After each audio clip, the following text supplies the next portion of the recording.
Hello, beloved twin flames. This is Stephanie Parasha, Divine Light, coming out to you from New Zealand, Aotearoa. I'm bringing you this update after quite a long time, and I do apologise to some of my regular listeners who haven't heard from me for a while. As those of you that listen regularly may know, I've been in a period of big transition, of shifting home and starting a new job, getting my daughter settled into her new school, and just pretty much starting a whole new chapter of my life. There's been a lot of change, and it's taken a little while to settle and adjust to the new energies and just to ground in and be here and be present. Excuse me.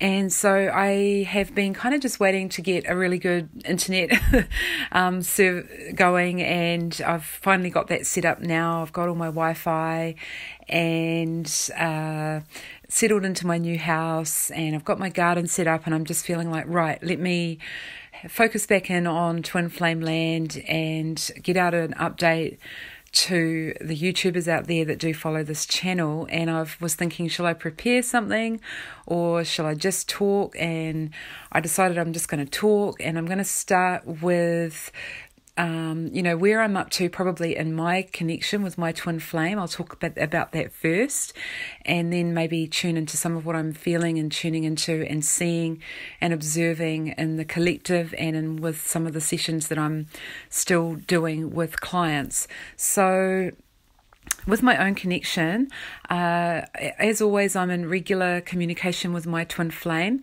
He, as the divine masculine, is definitely going through some really, really, really deep healing, and he's very communicative about that in terms of where he's at on his journey with healing some of his wounding from childhood, dealing with parents and his family situation. He's really working hard on that and being very open to the healing process and using language that I've really, not really heard him talk about in this way in the past. And he's now talking about his soul development and allowing the purging and the healing and the clearing to pass through his body, sometimes in the shape of illness. And so he's really, really great, just getting so much self-awareness of his healing journey. And that is amazing in itself. And throughout we've sort of ended up being in a little bit of separation physically, but we've still managed to maintain our communication really strong. And, there's definitely times when there are lulls in what I would call a feeling of energetic connection between myself and my twin, and then suddenly things will pick up again, and I'll see a lot of synchronicities, and it'll all come in a sort of a flurry. And there are times when there's a lull that I'll think, no, is this still a thing? Am I still in this twin flame thing? What am I still meant to be doing? Am I pinch myself to see whether what's reality and what's not. And then suddenly, if there's been a little gap for a while, suddenly there'll be another synchronicity. And I guess, around the time of the full moon, things often happen regarding my twin flame, and we've often gravitated towards each other and had meetings around the time of the full moon. And so last night it sort of prompted me, because I thought, okay, right, it must be time, because I had a couple of really big syncs. So one was that I dreamt about my twin, and what he was telling me was that he was ready to talk on a deeper level. I won't go into what he was actually saying about was what he wanted to talk about, but it felt to me like he was ready to go to the next level of communication. And so that was great. And unfortunately my alarm woke me up this morning, and it pulled me out of that dream, and I was like, just when I was getting really close and I felt like we were going to the next level in dream time, I got pulled out. But that's all right. It was the fact that when that happens, it makes you remember it really strongly because you've been right there and you're right in it and it feels really real.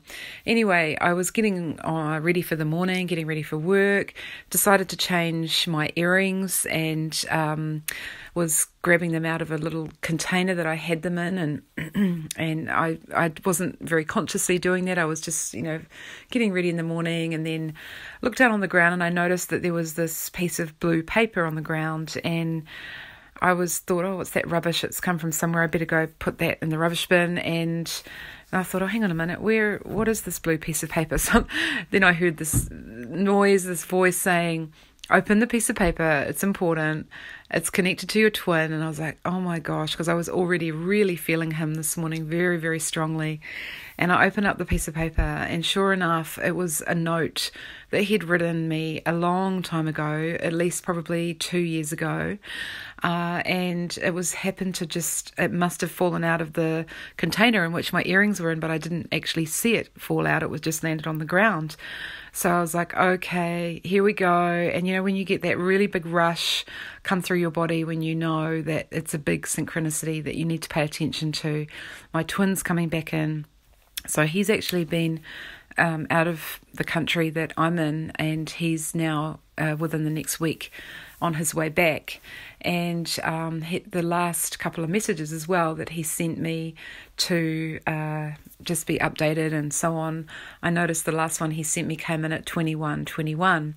So again, when those syncs happen, to me it's a sign that things are amping up again, and I need to be paying attention and not lose focus and just put this to the side, as often I do in the way that I've sought to be detached from him, in the way of no longer being obsessed or codependent or too overly focused on him and just getting on with my life.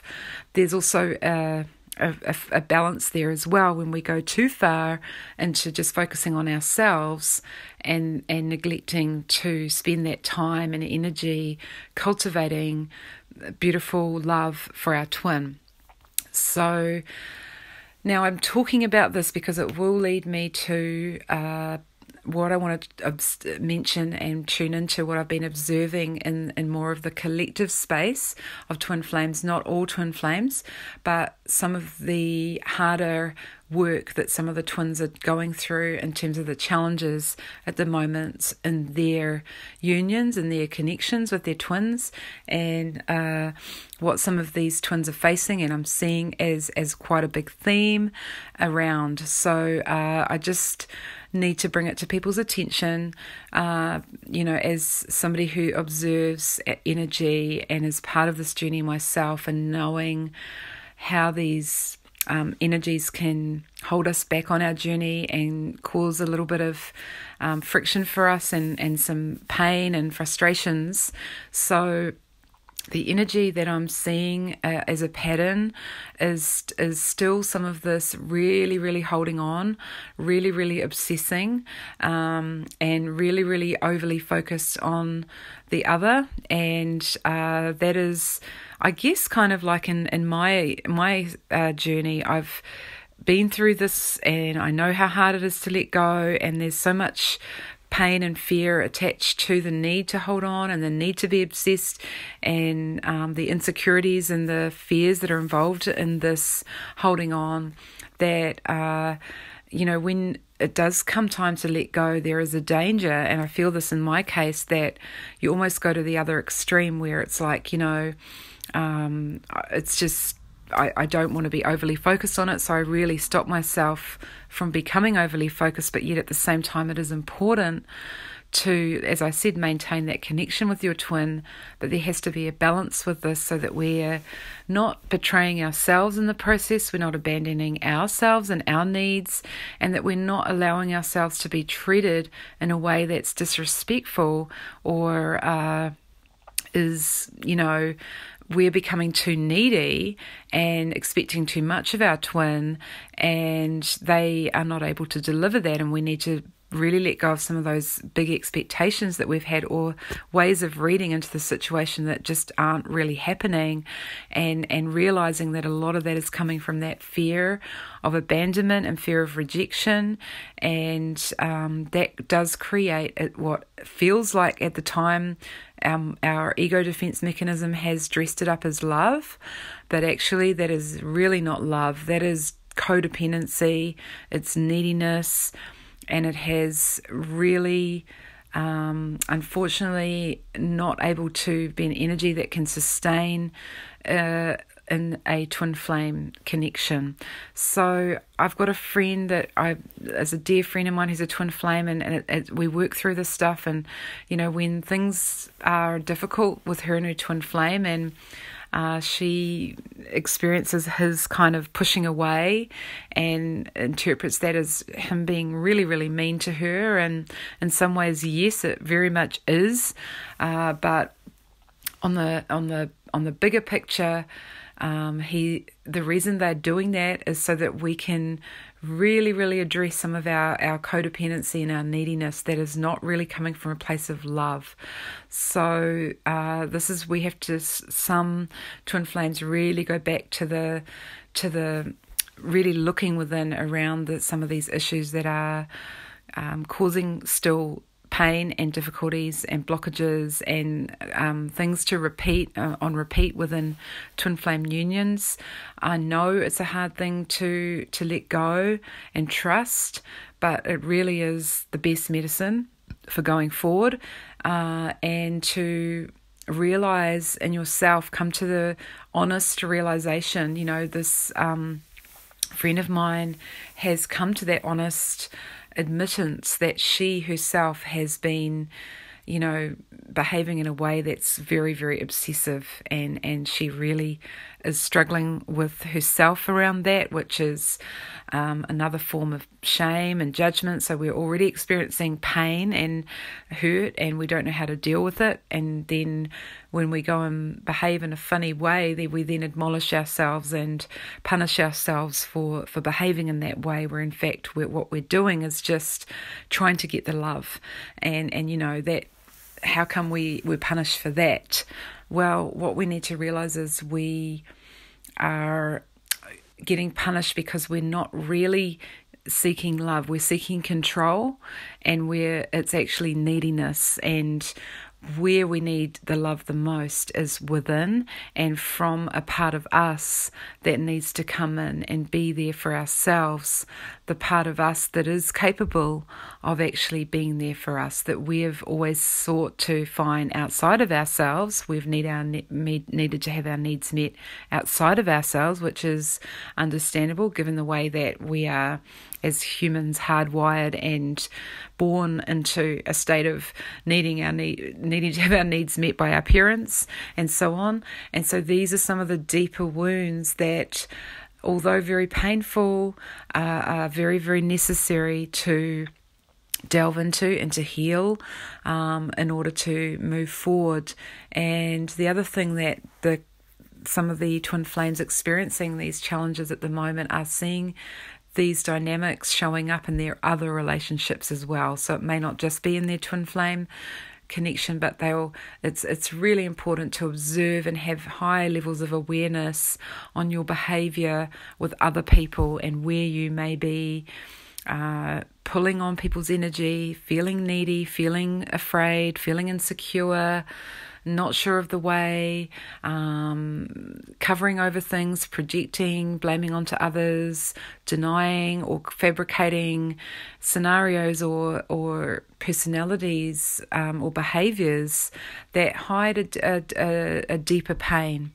And these are all things that we really need to begin to address and to be open with ourselves about, and honest with ourselves, and willing to be compassionate with ourselves about healing those things, so that we are not bringing those painful wounds into the twin flame union and then seeing it show up in what we then perceive as our twin flame not loving us. Why? Because we're not loving ourselves. I know it sounds boring. I know it sounds repetitive, but it's a big piece of work, and it's still very much underway and under construction for a large number of twins.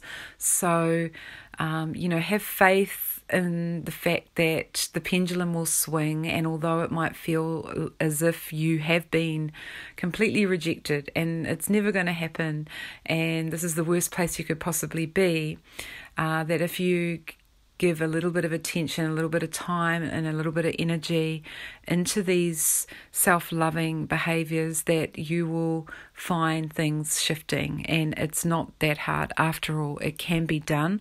It does take time. And a lot of what these behaviours that we call codependency and that sound really bad, neediness, are actually just a lack of love, a lack of self-love. And I've done other videos on this way back, where if you do feel that this is an issue for you, I think I named this self-love deficit disorder, which is something that Ross Rosenberg, who is a professor who did some research into this, will talk about. And what we find, the people that are lacking in self-love will keep attracting people into their lives that literally show them no respect at all and devalue them constantly. So this is what a person with self-love deficit disorder will face, and they will always be trying to please that other person by doing things for them or doing extra and not getting anything in return and wondering why. Because again, it's not coming from a genuine place of unconditional love. It's coming from a place of, I need you to love me, so I'm going to do this for you, and I expect something in return. And we've got to be really honest with ourselves when we're behaving that way. So, I know this doesn't mean to sound like a telling off. It might do sometimes, and I don't mean it to be that, but I guess in some ways it's kind of like we do need to address these things, and it is important as part of learning about relationships. Another big piece of work for twin flames on their missions. We're coming up to full moon, so again some of these things are activated and triggered within us, and can be left open for the purpose of healing and looking at what needs attention, what needs more love, and where does that love need to go within us. So I really hope you are all doing well out there. I'm seeing some lovely kind of greeny, bluey, purpley, crystalline energy that's being offered to twin flames as I'm speaking. I'm seeing this energy flowing through, feeling like it's a mixture of Saint Germain's energy alongside beautiful Archangel Raphael, the healer of the heart. Many of you will be feeling potential pain around the heart area, activations going on, healings going on continuously. Solar plexus, again, another area which has been a major area of healing. And so, it is ongoing. What else is needed to be discussed at this point? Really just, continue, even though at times it may, as I mentioned, feel as though nothing is happening. There is quite a lot happening. It may feel that we've been having a little bit of a respite in some ways in order for things to just catch up and come up to speed. Particularly the divine masculine has needed to go inward and do a lot of healing. The feminine, I guess, if for a large group in a certain wave of twin flames, will also be setting up, I'm getting the word setting up shop, setting up house, getting everything ready, to be holding space, of good space, in which their divine masculine may need to come and land at some point. So again, do not misinterpret divine feminine, divine masculine as a he, she, gender-based. concern. It is very much about the energies. I myself have a high number of divine feminine male clients that come to me. I also have a high number of same-sex twin flame clients that come to me as well. And for sure, the masculine and feminine are not genders. They are energies. And so I myself happen to be a female divine feminine. That's fine. I recognize that. My twin flame is a divine masculine male. However, both of us are very balanced and quite more balanced than generally the average person, I think, around our gender. In fact, my twin flame particularly doesn't even necessarily identify too much as being male. He is quite gender neutral in many ways, and I myself hold also quite a strong masculine energy as well. That we again are balancing out all of these energies at the same time, all of us. So, let's not get hung up on that whole gender thing, because then we just repeat the same templates that we're actually at the same time trying to break down. So we need to really think about how we're interpreting this whole divine feminine, divine masculine, putting it in a gender box. That's just a little plug on that. So, children of twin flames as well. Many new beings coming in from 2017. It felt that there were a large number of what I'm being told again is male twin flame babies being born. Again, not assigning them to being divine masculine necessarily, although it was presented to me in that way. So I guess, there is a bigger plan at play here. Whilst we shouldn't get hung up on it, we must realise that we come into these certain roles to play for a reason. And you'll know what your role is wherever you may stand. I am going to leave it there. I think for some reason I'm starting to get a bit of a nauseous feeling in my tummy as I'm talking. So some energy shifting here for me. It's coming up full moon. Strong energies as always. So I really send you out much love from my heart, and always know that even though we might have a gap from time to time, communicating to you all out there that I'm very much still on the path. I actually neglected to mention one more synchronicity that I wanted to add as well, because as part of moving, I had to clean out a room of my daughter, and we were cleaning out one of her areas that she had a whole lot of toys, and she's just transitioned from being, a kid to being a young adult. She's now 12, and so we were clearing out a lot of her toys, and I came across this kind of snow dome thing, and I said to her, "Where did you get this? This is interesting." And inside of it was a little blue butterfly. And that's a sign of, for myself and my twin flame, it's been a sign for us for a long time. And I had never seen this little snow dome that she had. And I immediately thought of my twin and almost said his name then. I just want to protect his identity. And she said to me, "I got that from blah, blah, blah, my twin flame, his friend. She gave it to me." And I was like, "Really? That's interesting." And I clocked that one as well, being a synchronicity. So, and again, this was only just within the last few days that's happened as well. So as I said, sometimes the synchronicities come in a flurry and quite interesting, however they come, but we're being told. Again, I feel like, it might have felt a little bit like slow, a little bit of a lull, a little bit of a respite for many twins.